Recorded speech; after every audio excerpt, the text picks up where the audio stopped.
The first time my sister corrected me in front of everyone, it was so small I almost laughed. We were at my mother's birthday dinner, a long table in a bright restaurant, the kind with cloth napkins folded like little fans. I had brought a framed photo of my parents from the year they met. It was simple, thoughtful, the kind of gift you hand over with both hands. My sister Lena tilted her head, smiled the way she did when she wanted to sound helpful, and said, "It's sweet, but Mom prefers experiences, not clutter." A few people chuckled politely. Someone took a sip of water like it was suddenly urgent. My mother didn't look at the frame. She just said, "Thank you," and moved the gift to the end of the table beside someone's purse.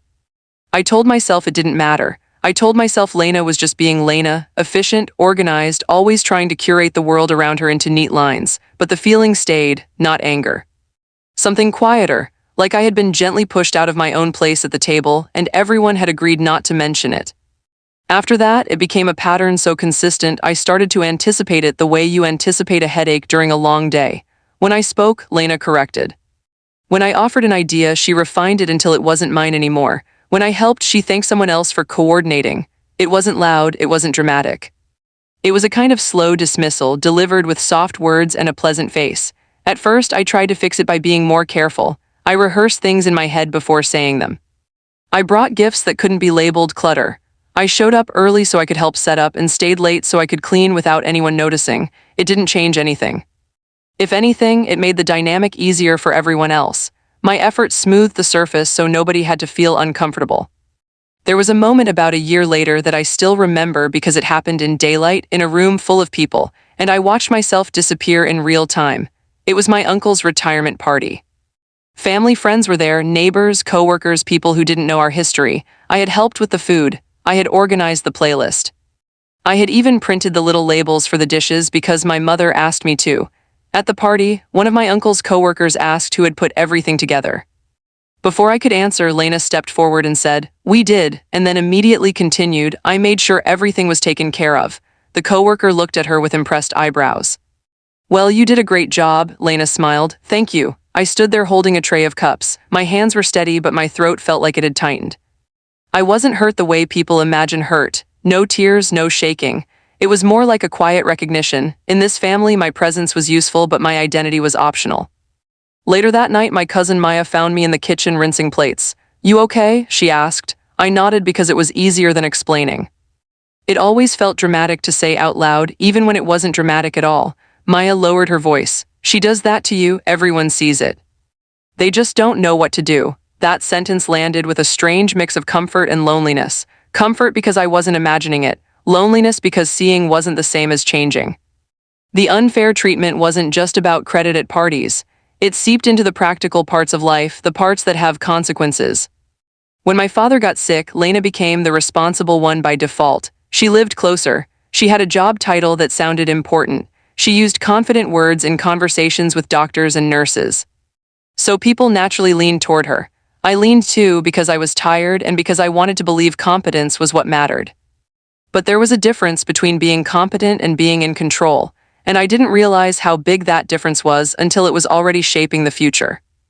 My father's illness moved slowly at first. It was a long stretch of appointments, medication changes, and small adjustments that made our lives narrower. I kept my own notes because that's who I am. I wrote down dates, I wrote down symptoms.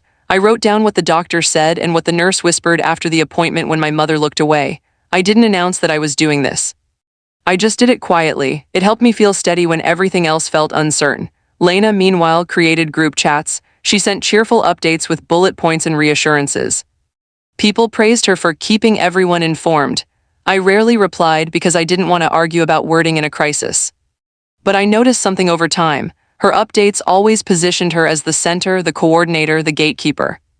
She used phrases like "I decided," "I told the doctor," "I'm handling." At one point, my mother asked me right in front of Lena if I could try to be more involved. The words were casual. Like a small request. Lena was slicing fruit at the kitchen counter. She didn't look up. She just said, "It's hard, Mom. I'm doing my best, but I can't do everything." And my mother immediately turned toward her with sympathy. "I know, honey." I felt my face go still. My hands were on a stack of folded towels. I had just spent 3 nights at the hospital with my father because Lena had meetings. I had driven my mother home, brought meals, cleaned the house, filled prescriptions, and sat with my father when he couldn't sleep. But that work was invisible, and invisibility has a strange effect. It makes people feel like you've chosen not to be seen. I didn't argue, I just nodded and said, sure. Tell me what you need. Lena finally looked at me and smiled. Just be flexible. Flexible, the word sounded friendly. It also meant in practice, show up when I call and don't ask questions. The public humiliations continued in smaller, sharper ways during that time. In the hospital waiting room, a nurse asked who was the primary contact. Lena answered before I could speak. Me, she said, and then added, my sister is helping. Like I was an assistant in my own family. At a family gathering, my aunt asked if I was still working. I said yes, and before I could add anything, Lena laughed lightly and said, she's doing her little projects, you know her. My aunt smiled uncertainly. I smiled too, because that's what you do when you don't want the room to tilt into awkwardness. That night, driving home, I noticed how my jaw hurt from holding my face in the right shape for hours. I didn't want revenge. I didn't want to embarrass Lena. I didn't want to punish anyone. I wanted something simpler, harder to ask for. I wanted to stop participating in a story where I was always a footnote. The turning point didn't arrive as one big betrayal. It arrived as paperwork. After my father passed, we were all exhausted in the numb, administrative way grief can make you. There were death certificates, insurance calls, forms that asked the same questions in different fonts. Lena took control of everything immediately. She told relatives she was handling the estate. She told my mother not to worry. She told me to take time to process in a tone that sounded kind but felt like a door closing. I asked gently if we could all sit down together with the documents. I didn't demand, I didn't accuse. I simply said I thought it would be good for clarity. Lena smiled and said, there's nothing complicated. I've already talked to the lawyer. The word lawyer should have reassured me. Instead, it made something in me go alert, not because I assumed wrongdoing, but because I realized I had been placed outside the process again. So I did something I hadn't done before. I didn't ask Lena for access. I didn't ask my mother for permission. I quietly made my own appointment. I found a local estate attorney through a simple online directory. I called from my car during lunch and scheduled a consult. I brought my notes, the ones I had been keeping for years, and the few documents I had access to, copies of hospital bills, a list of accounts my father had mentioned, and the family's rough financial history as I understood it. In the lawyer's office, the air smelled like paper and coffee. The attorney, Mr. Klein, was not dramatic. He was calm, precise, and polite in the way people are when they see emotions as something to respect, not something to pull on. He listened. He asked questions. He didn't tell me my feelings were wrong or right, and then he said something that shifted the ground under my feet. Have you seen the will? He asked. I paused. Lena said she talked to the lawyer, I said carefully. She said it straightforward. Mr. Klein nodded like he had heard that sentence before in other lives. I'm asking if you have personally reviewed the document. I hadn't. He explained in simple terms that many problems don't come from malice. They come from assumptions, confusion, and one person becoming the only interpreter of information. He suggested I request a copy formally, not emotionally, not confrontationally, formally, so I did. I sent Lena a short message. Hey, could you send me a copy of Dad's will and any estate documents I'd like to review for my records? The reply came an hour later. Why, it's being handled. Don't create stress for Mom. The message looked reasonable on a screen. It also carried a familiar implication. Your questions are a problem. I didn't argue. I replied, I understand. I still need a copy for my records. She didn't respond. 2 days passed, then 4, then a week. I felt the old impulse rise. The impulse to smooth things over, to apologize for needing something normal, to make my needs small so everyone else could stay comfortable. Instead, I did the quieter, harder thing. I followed the process. Mr. Klein drafted a formal request letter. It wasn't aggressive. It cited the relevant statutes and clarified that as a potential beneficiary, I was entitled to receive certain information. The letter went out by certified mail. That is what I mean by truth revealed through process. Not confrontation, not shouting, not a scene at a family dinner, just a letter that required a signature. A few days after the letter was delivered, Lena called me. Her voice was controlled but tight around the edges. Are you seriously getting lawyers involved? She asked. I sat at my kitchen table with my hands around a mug I wasn't drinking. I'm reviewing documents, I said. That's all. You don't trust me, she said. I could have answered emotionally. I could have brought up the years of dismissal, the small humiliations, the way she had turned helping into a role beneath her. Instead, I stayed with the only thing that mattered. It's not about trust, I said. It's about clarity. There was a pause. I could hear her breathing. Mom is going to be upset, she said finally. I'm not trying to upset Mom, I said. I'm following a normal process. She ended the call quickly after that, and I knew she would frame it as me being difficult. She always did. The difference now was that framing didn't stop paper from moving. When the documents arrived, they came in a thick envelope with neat tabs. Lena had to send them. The letter required it. I spread everything out on my table like I was studying for an exam. The will, the trust documents, bank statements, property deeds, beneficiary designations. At first glance, it was indeed straightforward. My father had left the house to my mother. There were some accounts to be split evenly between Lena and me. There was a life insurance policy. But the details were not as clean as Lena's updates had implied. There were withdrawals that didn't match any medical bill. There was a change in beneficiary on one account made 2 months before my father died, during a period when he was heavily medicated and rarely alone. There were emails printed out, correspondence between Lena and a lawyer I didn't recognize discussing efficiency and keeping things simple. I didn't jump to conclusions. That's important. I didn't want a villain. I didn't want a story where I could point and say, see, I was right all along. I wanted facts, so I gathered them. I requested full statements from the banks, using the legal authority available through the estate process. I asked for records of who initiated the beneficiary changes. I asked for confirmation of dates and signatures. I also requested my father's medical records related to cognition during that period, not to accuse but to understand. The records took time. They always do, forms, fees, waiting. While all this was happening, Lena continued her performance of calm control in the family group chat. Everything is progressing, she wrote. Please don't worry Mom with questions. My mother started calling me less. When she did call, her voice carried a nervous softness. Why are you doing this? She asked one evening, as if I had decided to dig up the past for entertainment. I'm not doing anything to hurt anyone, I said. I'm just making sure everything is correct. There was silence on the line, then she said, Lena says you're making it difficult. I looked out my window at the streetlights. I'm making it clear, I said gently. There's a difference. My mother sighed. I don't want fighting, she said. I'm not fighting, I said. I'm doing paperwork. That was the strange part. The more calmly I behaved, the more the story around me painted me as emotional, as disruptive, as suspicious. It made me understand something I hadn't fully understood before. Sometimes people label you difficult because your clarity removes their ability to drift. The proof arrived in pieces, like a puzzle assembling itself without drama. A bank representative confirmed that the beneficiary change had been initiated online from an IP address associated with Lena's home internet. The bank didn't accuse her. They simply stated facts. A signature verification showed that my father's signature on one document was inconsistent with his usual signature from earlier paperwork. Again, not a dramatic conclusion, just a professional observation. Then the medical records came, and this was the part that felt like standing in cold air.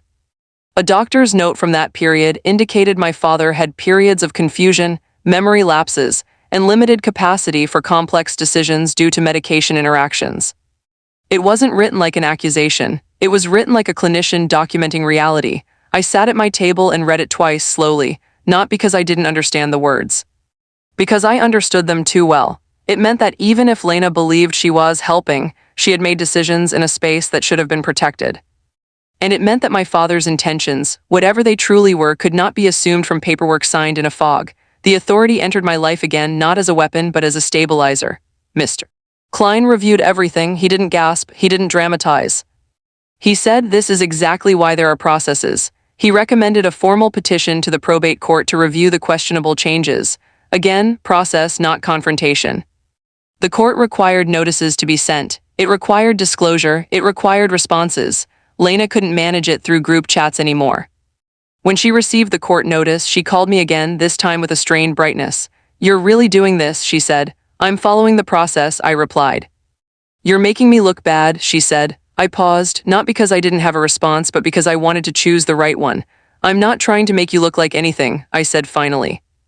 I'm trying to make the documents match the truth. There was a moment of silence where I felt more than heard her frustration. Then she said, fine, do whatever you want. And she hung up. That was the quiet personal decision I had made, and it stayed quiet. I didn't announce it to relatives. I didn't post vague quotes online. I didn't rally allies. I simply decided, I will not be managed out of my own life anymore. The truth revealed itself further as the process continued. In the probate meeting, Lena's attorney argued that everything had been done for efficiency, that Lena was overwhelmed, that my father wanted it simple, that I was creating unnecessary complication. The judge listened without reacting. Then Mr. Klein presented the evidence, the bank records. The IP address confirmation, the signature concerns, the doctor's note. There was no shouting, no dramatic gasp from the room. Just a quiet shift in the judge's posture, like someone taking a situation seriously. The judge asked Lena a few questions directly. "Did you initiate the beneficiary change?" the judge asked. Lena's face stayed composed, but her eyes moved quickly. "I helped my dad with the computer," she said. "Did he ask you to do that?" the judge asked. "I don't remember exactly," Lena said, and I could hear the strain in her voice now, the subtle panic of someone who has always relied on controlling the narrative. The judge didn't scold her. The judge didn't humiliate her. The judge simply said, "Given the medical record and the inconsistency in documentation, the court will order a review and temporarily suspend the changes pending verification." That was it. No fireworks, just a formal decision. Afterward, in the hallway outside the courtroom, Lena approached me. Her face had a practiced steadiness, but the smoothness was gone. "You didn't have to do it like this," she said. I looked at her. I felt tired, but also strangely calm. "This is the way it's done," I said. "This is what makes it fair." She shook her head. "You always have to be right," she said, and the sentence sounded like something she had been waiting to say for years. I didn't respond to that. I didn't need to. Her sentence was a shield, not a truth. Over the next 2 months, the review continued. The beneficiary change was ultimately set aside. The account returned to the original distribution my father had in place before his decline. Lena didn't lose everything. She didn't get punished in a dramatic way. The outcome wasn't designed to hurt her. It was designed to restore integrity. When the corrected distribution was finalized, I saw the numbers in black and white. It wasn't about wealth. It was about the years of being treated like my role was optional, like my questions were dangerous, like my presence was merely helpful labor. The court's decision didn't erase the past. But it did something important. It established that I was not invisible to systems that rely on facts. The consequences unfolded quietly through the family, like a change in whether no one wanted to acknowledge. My aunt stopped calling Lena the responsible one. She started saying things like, "I'm glad everything is properly settled." My mother didn't apologize in a cinematic way. She couldn't. Admitting she had believed the wrong story would have required her to face how easily she had let me be dismissed.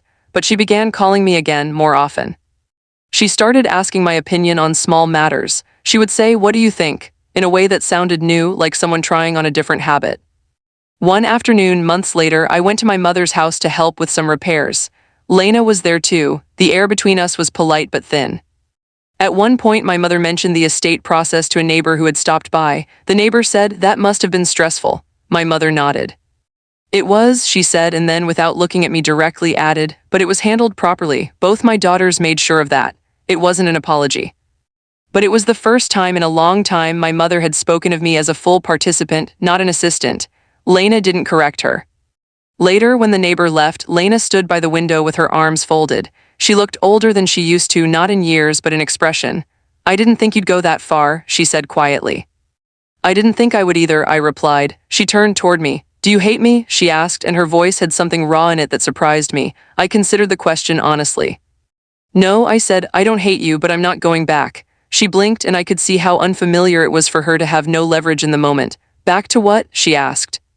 "Back to being managed," I said. "Back to being corrected in public. Back to being treated like my role is to keep things smooth while you're seen as the one who matters." Lena looked down.